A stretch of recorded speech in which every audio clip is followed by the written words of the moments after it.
Bugun sizlar bilan dunyo siyosatidagi eng muhim voqealardan birini tahlil qilamiz. Men sizlarga haqiqatni yashirmasdan ochiq-oydin aytib beraman. Kecha Rossiya prezidenti Vladimir Putin va Eron prezidenti Masud Pezeshkian o'rtasida muhim telefon suhbati bo'lib o'tdi. Bu suhbat oddiy suhbat emas, balki butun Yaqin Sharq taqdirini hal qiladigan darajadagi muloqot edi. Kreml matbuot xizmati xabariga ko'ra, Rossiya o'zining prinsipial pozitsiyasini yana bir bor tasdiqladi. Jangovar harakatlarni zudlik bilan to'xtatish va kuch ishlatish usullaridan voz kechish kerak. Putin Pezeshkianga Fors ko'rfazi arab davlatlari bilan doimiy aloqada ekanini ham ma'lum qildi. Eron prezidenti esa Rossiyaga xalqimiz bilan birdamligi uchun minnatdorlik bildirdi va mojaroning keskin bosqichida vaziyat haqida batafsil ma'lumot berdi. Eng muhimi, Pezeshkian Putindan ochiqchasiga yordam so'radi. Ha, siz to'g'ri eshitdingiz. Eron Rossiyaning xalqaro maydondagi salohiyatidan foydalanib, Eron xalqining qonuniy huquqlarini qo'llab-quvvatlashni kutmoqda. Amerika va Isroil esa yana bir bor sharmanda bo'ldi. Ular Eronga hujum qilish bilan qo'rqitmoqchi edi, ammo butun dunyo Eron tarafiga o'tmoqda.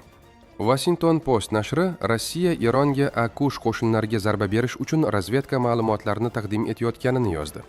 Agar bu rost bo'lsa, demak Amerika o'zining eng kuchli qurolidan, maxfiylikdan ham mahrum bo'lib bormoqda. Va yana bir muhim masala, Ozarbayjon bilan bog'liq mish-mishlar. Eron prezidenti Putinga aniq aytdi: Eron Ozarbayjonga hujum qilmagan. Bu gaplar dushmanlar tomonidan uyushtirilgan fitna, birodarlik munosabatlariga putur yetkazish uchun tarqatilgan yolg'on. 5-mart kuni Ozarbayjon Mudofaa vazirligi Eron dronlari hujum qilgani haqida xabar bergan edi. Ammo Eron buni qat'iyan rad etdi. Kim haqiqatni aytayotganini vaqt ko'rsatadi. Qarang, Amerika va Isroil necha yillardirki Eronni yakkalab, xalqaro maydonda izolyatsiya qilmoqchi bo'ladi. Ammo natija Rossiya Eron bilan ochiqchasiga hamkorlik qilmoqda. Xitoy iqtisodiy aloqalarni kengaytirmoqda.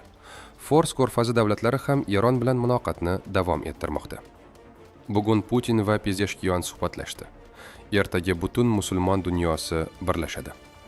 Amerikaning minglab dollarlik raketalar yerga chizilgan rasmlarni portlatib yurgan bir paytda Eron diplomatiyasi butun dunyoni yutib chiqmoqda. Kim zaif, kim kuchli?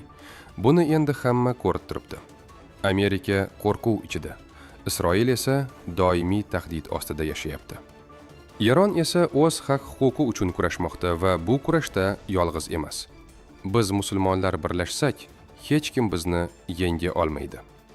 Eron bu yo'lda birinchi bo'lib turibdi. Kim ergashadi? Bugun shu haqida gaplashdik. O'z fikrlaringizni izohlarda yozib qoldiring. Obuna bo'lishni unutmang. Xayr.